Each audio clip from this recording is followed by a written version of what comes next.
This is an exciting time for our diocese. Blessed with the leadership of Bishop Thomas for the past 4 years, we have seen a lot of necessary and positive change.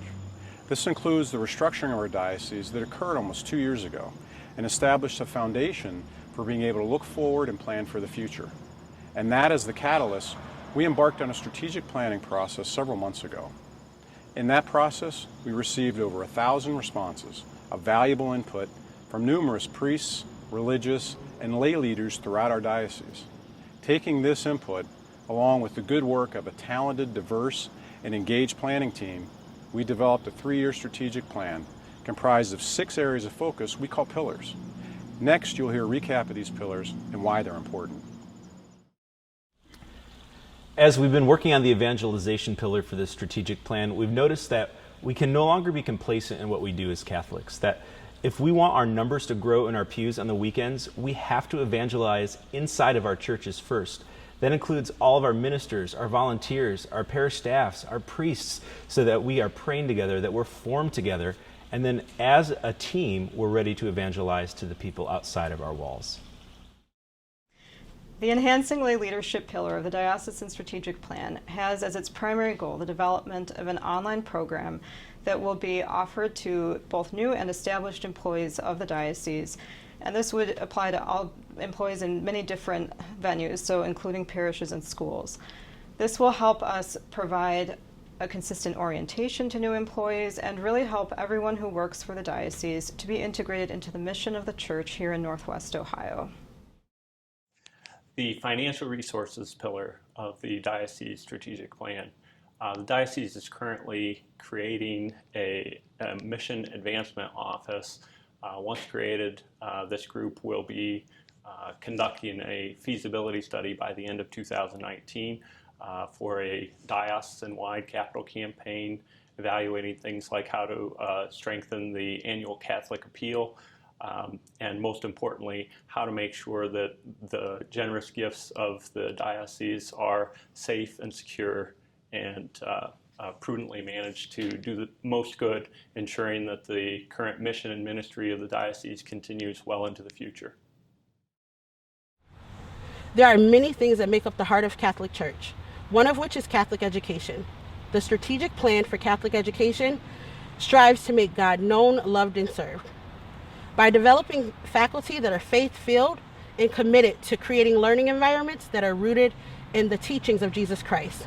Most importantly, we want to ensure that we are building relationships with our students and teaching our students to build a relationship with Jesus Christ. Charitable outreach is an important part of the strategic plan in 3 specific ways. But first, the charitable outreach is really about extending the merciful arms of Jesus Christ to our community. But specifically, we're looking at expanding that very outreach, not here just in Toledo, but in the western parts of our diocese as well. Secondly, it's about focusing on the individual parishes and seeing how Catholic Charities in particular can fill their special needs that they have with their local community. Lastly, and most importantly, it's about the gospel of Jesus Christ. Mother Teresa said that those who do not give God give too little. So when we give out bread and through Catholic Charities and through our charitable outreach, we're looking at how we not only give bread materially, but the bread from heaven, the bread which leads people to eternal salvation. So at the end of the day, our charitable outreach, extending the arms of Jesus Christ, isn't just about giving people a hand up, but it's about giving them 2 hands, the hands of Christ, which will lead them to eternal life. As director of the Office for Diocesan Priestly Vocations, I have the opportunity to travel throughout our diocese and spend time with the priests of our diocese. They're some of the most dedicated and hardworking men I've ever met in my life. And as I meet with them and see the way they pour themselves out serving the church of our diocese, I see many of them are tired, they're stressed, they're overworked, they're stretched, and all the different responsibilities they're asked to do to serve God's people in our diocese.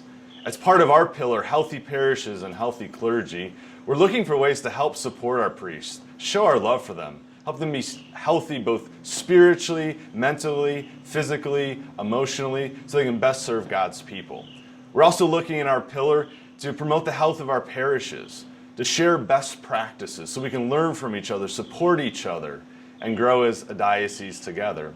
Our pillar is looking forward to growing in unity as a diocese, so that through intentional planning, we can use our resources well, and so that we can plan well for the future as we promote vocations and become a holier diocese of Toledo. So where do we go from here? Well, each of our pillar teams have developed detailed 3-year plans. These plans highlight actions that we as a diocese have said are the most important and impactful for us to focus on. Some of these actions will involve members of the pillar teams reaching out to various pastors, parish and school teams throughout the diocese for assistance. So if you're called upon, we would be grateful for your full and enthusiastic support. As we move forward, we'll be sharing periodic progress reports in Nuncius, on Facebook, and the website.